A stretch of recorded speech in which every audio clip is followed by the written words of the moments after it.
Welcome to Quit to Win, the show where we explore moments people had to let go of destructive pattern, limiting identity, and the internal battle to rebuild their life with purpose and clarity.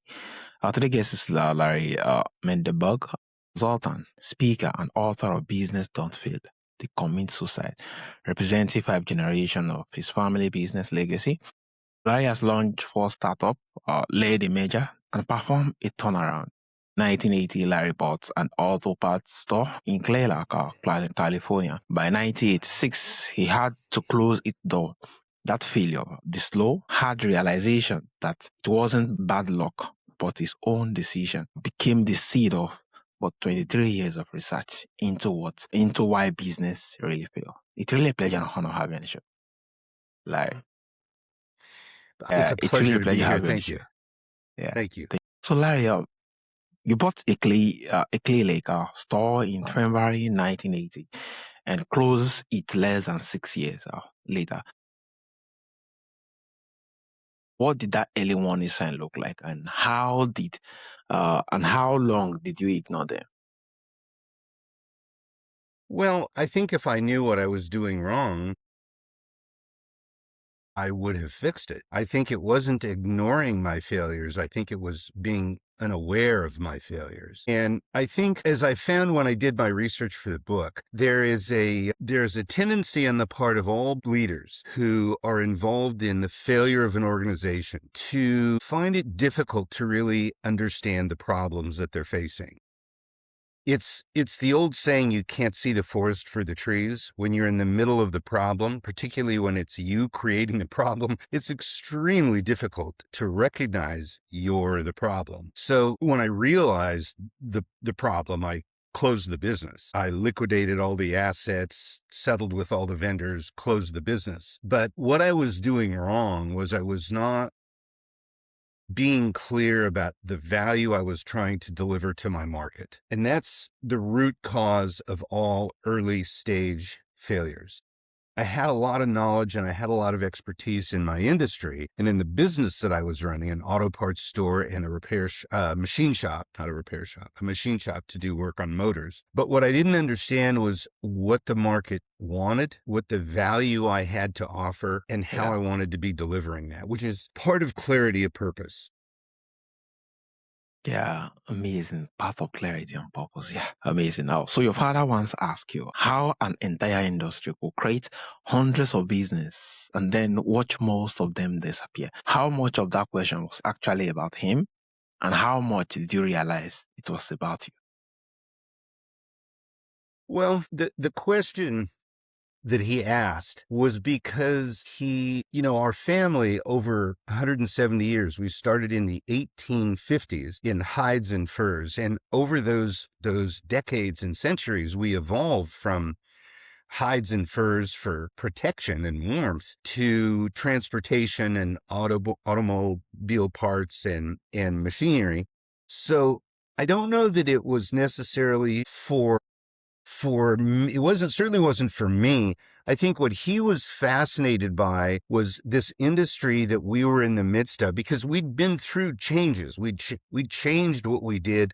We'd evolved our services. We'd evolved our products, but he'd never thought about an industry being developed and born and failing. So I think to him, it was much more about how stable is this industry that our lives are connected to? Granted, it's been around at the time, it had been around for about 70 years, a little longer, depending upon when you want to start talking about cars, because Cadillac had cars in the late 1800s, but we really didn't start manufacturing in the U.S. until the early 1900s. So I think it was much more about his trying to understand, are we in a stable market, or do we need to be prepared for our market to dramatically change again in the near future? Yeah, amazing. Amazing. A whole lot to really unpack from this question. And thank you so much Yeah. for sharing. Yeah, thank you. So you call it out a business suicide, not failure, but something self-inflicted. What was the moment you stopped blaming the economy, the markets, or bad luck, and admitted the business died because of the choice you made? Well, I think that happened after I recovered emotionally Yeah. from the collapse of the business. I tend to be very analytical, and I tend to like to reflect on my successes and my failures to better understand what caused them. If you understand why you were successful, you can repeat those things. If you understand why you failed, you can avoid those things or make the changes necessary to avoid those failures. So I think it was once I got back to being, healthy emotionally and to a certain extent physically, it was very draining, very exhausting, very traumatic. Yeah. And I was reflecting and I realized I started by recognizing that there were just so many things that I had not done that I should have done. And remember, at this time, I was just into probably my third or fourth year of research, 23 years of research for the book. So that was all part of beginning to understand how organizations fail, right? It was all part of what I was trying to understand on a global basis, as well as for my own personal basis. So it started with that. It started realizing, I'm not taking my own advice. I'm seeing information on what the right thing to do is, and I'm not doing it, which is stupid. Yeah, amazing, amazing. I think it's really lovely being that you get to realize when you actually left it and was into other business. So looking back, it was easy to actually get off it compared to when you're in that same environment.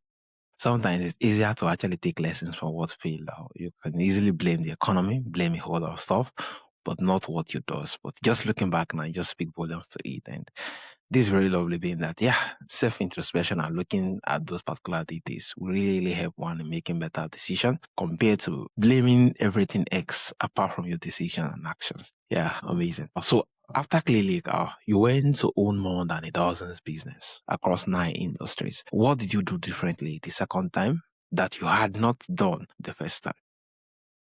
Well, I'm going to be a little flippant and say I learned how to make new mistakes. I didn't make the same mistakes over Yeah, again. One of the things that I did learn was to be very careful about what it was I was doing and to make sure that what I was doing had value and who that value was for, whether or not I was doing it for my own benefit or for someone else's. The other thing I realized was that if I'm not doing something that I'm enjoying and I'm not getting feedback from my market that they appreciate what I'm doing, that's a bad business to be in. yeah, So that helped me identify opportunities that I was intellectually stimulated by and had the physical skills and knowledge to do. What ended up happening as I went through all those businesses, I very quickly found more and more things that I did not want to do and did not want to be involved in. And sometimes it was the industry, sometimes it was the market. Sometimes, interestingly enough, it's because I didn't feel like the value was sustainable. For example, I don't know if you remember this or not, but there was a big fad, and I don't even know when it was, but it was a Beanie Babies. They were little dolls. They called them Beanie Babies. And they were sold. Oh, it was just crazy. It went public. It was millions and millions of these Beanie Babies. They were being exchanged and traded like Bitcoin, right? Except Bitcoin is money, but these were being traded like valuable assets. And they were little dolls that had, I don't know, I doubt they had $2 worth of material in them. So eventually that whole industry collapsed. And there were people who collected them and thought they had all these valuable assets that they were going to keep. I realized very quickly if I wasn't doing something that made other people's lives better, I wasn't in the right business. So hmm, I was able to add certain characteristics of my entrepreneurial efforts so that when I did something, I could actually see how a benefit was going to be impacting a customer of mine. And then I could make sure that that customer was actually realizing the benefit. Those are some of the lessons that were really difficult to learn without going through the failure. yeah, so true, so true. I think this is really amazing, being that a whole lot of persons going into business come from the fact that they may not even get to sense the problem the community is facing. They just go all out and start a business without getting to know what is the problem I'm solving. How do I want to solve it? What is the perception I want to come along with it after I render that particular service or product? And just having to go through it and having your own share of it just inform you that, oh, business does not exist in isolation. It has to be the fact that people need it, and the need is greater. No, so going all out for it really what is, being that they are really ready audience who is willing to pay, not you creating the audience, being that it's a whole lot. Well, Yeah, it's a whole lot. there's two things I want to comment on, Aro. That's very good, very good. First, it's not just that they have to be willing to pay. It's that they have to be able to pay. Yeah. If they, no matter how much they're willing to pay, Yeah. if what you're doing is too expensive for them to pay for, or too expensive for you to deliver at a cheaper price, that's just not going to work. Yeah, so true.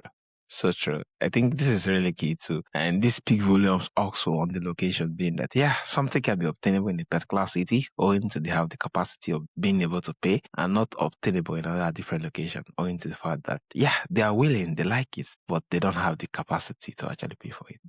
Yeah, thank you. And there's another thing that's important that I want to share with your listeners. And it's just as important. I said there were two things. One of the real common failures of entrepreneurs is that they have the perception that they know how to do something well enough to be able to do it for someone else and get paid for it. And that's just not enough. Most startups fail, and they fail because the people who start them say, you know what, I'm really good at this, and I bet I could sell this. Let me go try and sell this. I mean, that's the thought that goes through every entrepreneur's head the first time. Well, who says you're really good? You're good at doing it for yourself. What makes you think you can do it for someone else or transfer that to someone else? And you can't try. You have to know. You have to be absolutely certain that what you're doing is going to work and that you're going to enjoy doing it. So you've got to be careful when emotion starts driving decisions, because emotion makes you think crazy thoughts. Just because you think it's valuable and because you think you're good at it doesn't make it valuable to anybody else, number one. And number two, doesn't mean you're good at it. Yeah, just the fact that it's valuable to you, you're good at it, doesn't mean that, yeah, you could actually render the service to others and you're willing to accept it. Yeah, amazing. Thank you so much for sharing. And also, you sold your last brick and mortar company on December 31st, 1999. That is when the real research and writing began out. What made you ready to step back and study failure instead of just surviving it? Well, we had built that company. It was a software development company and an infrastructure company. So we designed and built and installed computer networks, and we developed custom software to perform specialized services for our clients. And we'd been doing that for 10 years, and it had been something I had been doing since the 70s. So I had a lot of experience. And first, I felt like social media was starting to creep in. It wasn't quite here yet, but it was starting to creep in. And I saw the industry shifting from how can we create value for our markets to how can we generate money for ourselves, and how can we turn technology into profit. And I just didn't want to be part of that industry anymore. So part of it was I was afraid of the industry. I'd lost all my faith in the computer industry. I still think it's a terrible, terrible industry. I accept that we can't survive as a society without it. I mean, just look at this. You and I are in different parts of the world having a conversation to literally people all over the world. They could be anywhere. That's technology. That's a beautiful thing. The way it's used and abused is not. So I wanted to get away from the industry. That was one thing. And the other thing was I was exhausted. I had spent decades being in a role of leadership where I was responsible for other people, essentially what you would think of as employees, right? And that's hard. And I'd never done anything else before. I'd never worked for a company that I didn't own. Every company I worked for was a company I owned, right? So I was always the boss. I was always the end of the line. I was always the guy who, when everything goes wrong, you got to fix it, Larry. And I got tired of that. And I got tired of babysitting. And I wanted to find people who wanted to be partners and colleagues and equals, not employees. So I dramatically changed the way that I approached what I was willing to do for others. Yeah, amazing. This is really lovely and a whole lot of thing to get to pinpoint. Having to switch from being an owner all day long to being a partner and seeing things differently from that particular end. And also, you describe how the eternal business conflict or the desire for stasis in the base in a world of continuous change. What did you first recognize that conflict playing out in your own leadership? It's interesting. That's a very good question. I really didn't recognize it until the research started forming the theory that I ended up with at the end of the research period, at Okay. the end of the 23 years. One of the first things that I realized was that organizations have maturity. That took about 10 years of research before that started to become very clear. And then shortly after that, probably 3 or 4 years after that, as I started evaluating the data to try to come up with a real meaningful theory, I just realized that everything these organizations was going through had to do with change. So then I had to see where was the change coming from. And what I noticed was that the change was always coming from outside, that the people inside were always fighting change, right? We talk in today's world, and for the past 10 or 15 years, there's been a lot of talk in corporate America about change management, Yeah. right? Change management. Well, you can't manage change. You can learn how to adapt to change, and you can learn how to live with change, and you can learn how to leverage change, but you can't manage change. Change is out of your control. So it was about a little over halfway through those 23 years of research that I started to realize that there were two different changes taking place. Inside the organization, it was resistance to change. Outside the organization, it was an insistence of change. And that's when I realized that we had a conflict. And when you look at that, and you realize that the world is constantly changing and that people have constantly been resisting it, you get the idea of the eternal conflict Yeah. suddenly comes to mind. Yeah. Amazing. Amazing. Thank you so much for sharing. And also, you write about purpose, performance, and people as organization imperative.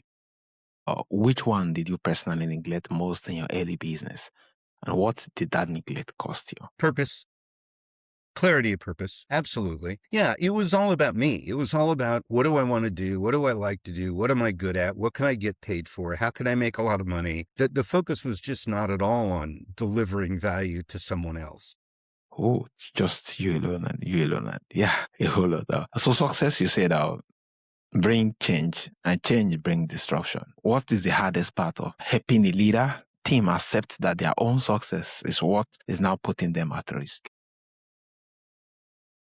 The hardest part is finding space, finding an opportunity, finding an environment where I can communicate with the leadership team. Almost everything I do these days is with a team of leaders, not small companies where there's one leader, but whether there's one leader or a group of leaders, it doesn't really matter. The hardest part is finding, like as I say, time, space, finding some quiet moments where I can get them to stop thinking about the business in terms of operations and what do we have to do today and what do we have to do tomorrow and how are we going to fix this? Why did that break? And to get them to step back and get a larger perspective and understand the big picture view of how organizations actually work. When I find that space and I can get them to listen and Yeah. engage with me and talk, that's when I can change their perspective. Because if you can't change your perspective, if you can't change how you're looking at what you're doing, you're never going to be able to change what you're doing, right?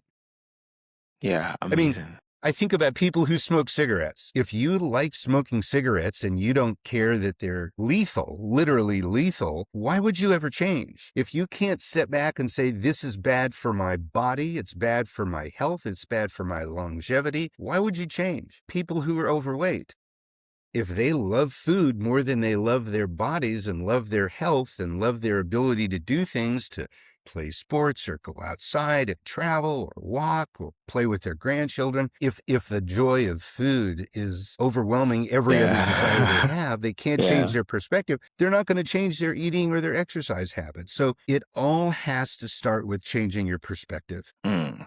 changing your perspective. And it's really lovely being that, yeah. A whole lot to really get to see in here. If business is successful, despite there's a whole lot of disruption, sometimes they can be so clueless on what it is and having to look deeply to see what gravity is happening beneath and having to change their perspective towards navigating it right now. Yeah, this is amazing. Yeah. So for business owner right now who suspected that their company is quietly committing suicide but hasn't admitted it yet, what is the first honest question they need to ask themselves? Well, I think to me, this is easy. And this is something that I try to get everybody to do, whether they're a client or not. And I say this to everyone in your audience. Ask yourself why your organization exists. Yeah. Why does it exist? What is its purpose? But don't make it complicated. Keep it very simple. Why does this exist? And then ask as many other people in your organization as you can to answer that question, but don't ask them to do it orally. Ask them to write it down on a piece of paper. Put a date on it, print the question. So the question gets asked the same every single time, right? So take a piece of paper, print the question. Please describe why you believe our organization exists. What is its purpose? Put a date on it. You don't need names. The names are not important. We don't care who said what. Yeah. The point is, if you give that to 5 people, you're going to get 5 different answers. If you give it to 10 people, you're going to get 10 different answers. There'll be some similarity, but you don't have alignment. And if you don't have alignment, people are wasting effort going in different directions. You have got to get your organization aligned and clear on its purpose. And until you do that, you cannot mature into a better organization. Mm-hmm. And you certainly cannot sustain your organization. Yeah, you've got to have alignment. And without that, yes, there's going to be a whole lot of differences concerning the team and how everybody perceives everything. So alignment is very, very key to running towards the same goal and towards achieving that goal.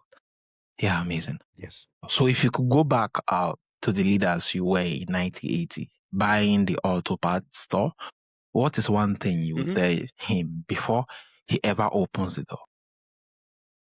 Don't buy it. Don't buy it because you don't like it. You're doing it for the wrong reasons. You're doing it to please your family, your father. You're doing it because you think you can make money. You think you're doing it because you think it won't be that much work. But it's not something that you like, and it's not something you're going to enjoy. And why make your life miserable? You know, you can't live your life to please other people. You can live your life to serve other people, but you can't live your life to please other people. Yeah, amazing. Only go out for business that care about, that you genuinely love, and that you genuinely want to create a change, other than for the sake of, it's going to make a whole lot of things without you personally interested in it. Yeah, amazing. Also, lastly, how did your family history of adapting and surviving shape the way you allow yourself to learn from your own mistake? Well, I have been getting that question a lot lately, this year in particular, which I find very interesting. People are starting to focus on the history of my family, the family legacy, if you will. And one of the things that I think is the most important thing that came out of that was a work ethic, was the recognition that if you're going to actually accomplish something, you're going to have to work hard. And you're going to have to do it with thought, with care, with accuracy. You're going to have to be doing the right things at the right time with the right people and not wasting your time, which to a certain degree ties in with the whole business of alignment. The other thing is that it's very important to understand the market you're serving.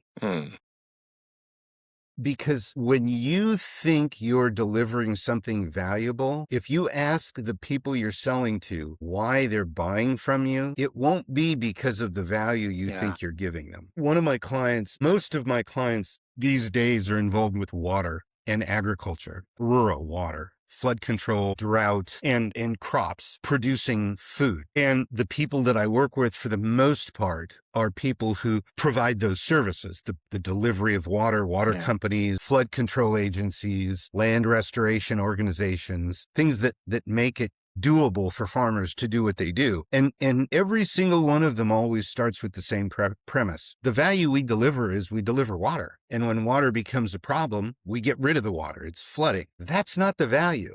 The value you deliver is the ability to carry on a family legacy of farming. Yeah.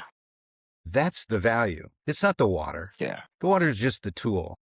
And until you understand that, because without that water, what does that farmer do? He doesn't say, crap, I'm out of water, I've got no crops. He says, I'm out of business, and my family's run this farm for generations. It's that ability to continue the farming tradition that is the value. So you've got to understand how your customer thinks about what you're doing for them.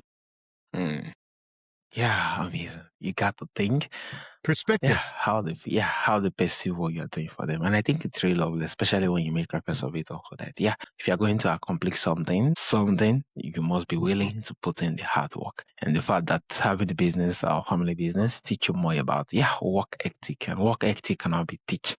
You have to live through it, and it's something you have to kind of just know. And having a family that seeing those particular track record make it easier to imbibe across various models. Yeah, it's really amazing, and thank you so much for sharing your heart with us on Quit to Win. Also, for my audience who would love to kind of connect with you, reach out to you either for coaching or more like or to get your book. How can they reach out, and where is the best platform? Yeah, the easiest thing I believe to remember is this phrase, businesses don't fail. If you can just remember businesses don't fail, you can find my book on Amazon, Barnes & Noble, Google Play, Apple Play. It's all over the internet. And if you can find my name or remember it, Mandelberg, the website is mandelberg.biz, B-I-Z. And people can see my name spelling there, so I don't need to say it out loud. Yeah. But you can find the book easily, Businesses Don't Fail. And I'm happy to give anybody 20 minutes to talk about any problems they're having and share some insights if they like. That's what I do these days, is try to share knowledge and help people. Yeah, thank you so much, Larry. Thank you for your reminder that business don't simply fail. They fail by the decision we refuse to examine. Yeah, that's every need that's going to hear this. And for those who love to reach out and connect, check the show notes and you see the link to easily reach out to him. Once again, remember that the cost of failure are really hidden. They are just ignored. Once again, a pleasure and honor having the show. Larry. Thank you very much.